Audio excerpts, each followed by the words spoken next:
नमस्कार प्रमोद जी। जी नमस्कार। प्रमोद जी, आप जो सामाजिक कार्यकर्ता के रूप में जाने माने जाते हैं जी और लोगों को जागरूक करते हैं, जी। तो इस जागृति के अंतर्गत आपका उद्देश्य क्या होता है? देखिए, हमारा उद्देश्य है कि समाज में जी जागृति आए। ये दहेज और कन्या भ्रूण हत्या एक ऐसी समस्या है हमारे देश में जी कि इसको अगर जड़ से समाप्त नहीं किया जाए तो ये घर घर तक बीमारी चल जाएगी। जी आप जिस समाज का निर्माण हमारा कन्या के भ्रूण से होता है, आज हमारा समाज क्या पढ़ा लिखा हो, क्या गंवार हो, उसकी हत्या कर रहा है। अब आप ही कल्पना करके बतलाएंगे कि यदि आपके घर में बेटी नहीं रहेगी, बहू कहाँ से आएगा आपके पास में? चंद रुपए के लिए आज हमारा समाज, अब तो कुछ सुधार हुआ है। पहले के ज़माने में साइकिल नहीं दिया तो हत्या, आप सुनते होंगे, देखते होंगे, पेपर में, टीवी में आता था। सोना का चैन नहीं दिया, मोटरसाइकिल नहीं दिया तो जला दिया, मुआ दिया, छोड़ दिया। इस तरह की प्रवृत्ति हमारे समाज के अंतर्गत है। इसको छोड़ने के लिए मैं लोगों से प्रार्थना करता हूं कि इस विचारधारा को बदलिए, क्योंकि सब कुछ है हमारे मन में। अगर दहेज का लोभ अगर हम छोड़ दे तो जो बहू आएगी जिससे हमारा वंश चलेगा, तो वो सम्मान भी बहुत ज़्यादा करेगी। ठीक है, और मानव जाति की सृष्टि जो है वो सुखता बढ़ती रहेगी। तो दहेज प्रथा के विरुद्ध आप आंदोलन जी जी जी, जन जागरण अभियान हम चला, जन जी। जागृति। जी। तो इसके अंतर्गत आप शिक्षित होने या और भी कोई इसके जी जी, बगैर शिक्षा से तो कुछ होगा नहीं। ऐसे हमारे देश के, एक बात मैं बतला दूं आपको, हमारे देश के बहुत लोग यूँ कहें कि प्रधानमंत्री भी, सारे लोग चाहते हैं कि देश को हम दुनिया में विश्व गुरु बनाएं। तो विश्व गुरु बनने के लिए बुनियाद क्या होना चाहिए? इसके लिए सबसे पहला काम कि आपको शिक्षित होना होगा। आप चाइना को देख लीजिए, नेपाल को देख लीजिए, भीमराव अम्बेडकर ने जो मूल मंत्र दिया है इस देशवासियों को दिया है। और ये और बात है कि कुछ लोग जातिवादी दृष्टिकोण से, जातिवाद के चश्मा से देखते हैं, लेकिन अम्बेडकर जी ने कहा कि पहले शिक्षित हो जा। पूरे विकास का मार्ग यहीं से खुलता है। जितना भी बुराइयां हैं सबको दूर किया जा सकता है, आपको शिक्षित होना पड़ेगा। ये जो हमारा समाज है, भारतीय समाज, 3000 वर्षों से सिर्फ एक ही आदमी पढ़ा है, बाकी किसी को पढ़ने का आज़ादी ही नहीं दिया। ये उस जमाने की बात है। और जब हमारा कानून लागू हुआ, अम्बेडकर जी ने कहा कि शिक्षित हो जा। हमारे विद्वान भी, पढ़े लिखों का यही कहना है, पहले शिक्षित बनो और तब संगठित हो और तब संघर्ष करो, अपनी हक की लड़ाई लड़ो। जहाँ तुमको लगता है कि हमारी हक है, हमारा जा रहा है, तो उसके लिए इसका बोध कैसे होगा कि हमारा कौन सामान कहाँ छूट रहा है? इसके लिए तुमको शिक्षित होना पड़ेगा। दुर्भाग्य है इस देश का कि अम्बेडकर के इस बानू को कुछ लोग जातीय दृष्टिकोण से देखते हैं, लेकिन ये हर हिंदुस्तानी के लिए कहा गया अम्बेडकर जी का शब्द है ये। और हाँ, एक और बात आती है जातिवाद व्यवस्था। ये सब रूढ़िवादी व्यवस्था है। जातिवाद, अब हम और लोगों के विषय में तो नहीं कहेंगे क्योंकि हम भी दलित समुदाय से आते हैं। जातिवाद वो रसगुल्ला है, खाओगे तो सिर्फ बीमारी ही बीमारी होगी। हम आपका ध्यान आकृष्ट करना चाहेंगे, आज़ादी के बाद में दलित के नेता हमारे स्वर्गीय जगजीवन बाबू, उनका नाम आता है। फिर उसके बाद में रामविलास पासवान जी का नाम आता है। ये दलित के नेता लोग थे। उस जमाने में शिक्षा का कमी था, लोग जागरूक नहीं थे, यही लोग था। लेकिन हमारा जहाँ तक सोच है कि जिस समाज से रामविलास जी गए या जगजीवन बाबू गए, उस जगह पर गए, अपने समाज के लिए उन्होंने क्या व्यवस्था किया? क्या 10 IAS BPS स्टूडेंट बनाया? कोई स्कूल कॉलेज उन्होंने खोला? क्या है कि चलो भाई ये मेरे जात का है तो विशेष कॉपी कलम लोग पढ़ो, किसी को ट्यूशन भी लोग पढ़ाएं? ये सिर्फ नारा में रह गया है। तो ऐसे लोगों का, मान लिया जाए कि आप हमको, हमारे बेटा बेटी को अगर पढ़ाते हैं, हमको क्या देखना है कि आप कौन जाता है? आप तो मेरे लिए जात से भी, अब भगवान के दर्जा मैं आपको दूंगा।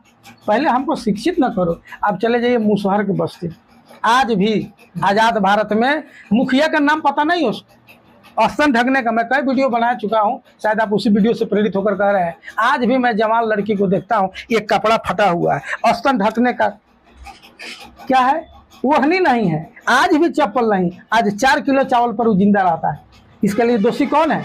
जातिवाद ही है, जातिवाद ही है। अगर हमारे वो क्या नाम है, मुख्यमंत्री थे मांझी जी, जीतन राम मांझी, अगर जीतन राम मांझी आज केंद्रीय मंत्रिमंडल में है, उनको तो प्रधानमंत्री से कहना चाहिए कि नहीं कि हमारे दलित के लिए, गरीब दलित सब का इस्तेमाल नहीं करना चाहता था। लेकिन सच्चाई यही है कि सबसे आज अगर कोई पिछड़ा हुआ हमारे समाज में है, देश में है, तो वह है मुसहर जाति। उनकी बेटी बहन जानते हैं धान बहार कर पेट को भरती है और उसका वोट लेते हैं जीतन राम मांझी। ये चमार पर भी लागू होता है, दुसाध पर भी लागू होता है, पासी पर भी लागू होता है, राजपूत भूमिहार पर भी लागू होता है, जिनकी आर्थिक स्थिति काफ़ी दयनीय है। उनको कोई पूछने आता है? तो मैं लोगों को जगाता हूँ कि तुम जगो। अब तो संविधान का राज है, अब तुमको डर किस बात का है? वो लद गया जमाना जब उन लोगों का सरकार था, आज तो सरकार तुम्हारी है। तुम अपने नेता से लो। नेता जब चलते हैं तो हम देखते हैं जात वाला, धर्म वाला। यही तो हमारे देश को नासूर बना हुआ है, जाति और धर्म। इसको तब ही दूर किया जा सकता है जब हमारा देश का जनता पढ़ा लिखा एजुकेटेड, और इसके लिए सत्ता पर गरीब की पहुंच होनी चाहिए। एक जीतन राम मांझी को जाने से नहीं होगा, एक चिराग पासवान को जाने से वहाँ नहीं होगा।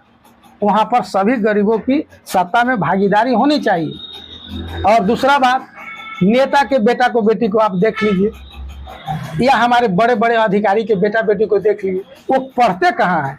भारत सरकार के खजाने से बहुत पैसा या स्कॉलरशिप के नाम पर लेकर वो अपने रिश्तेदार को विदेश भेज रहे हैं।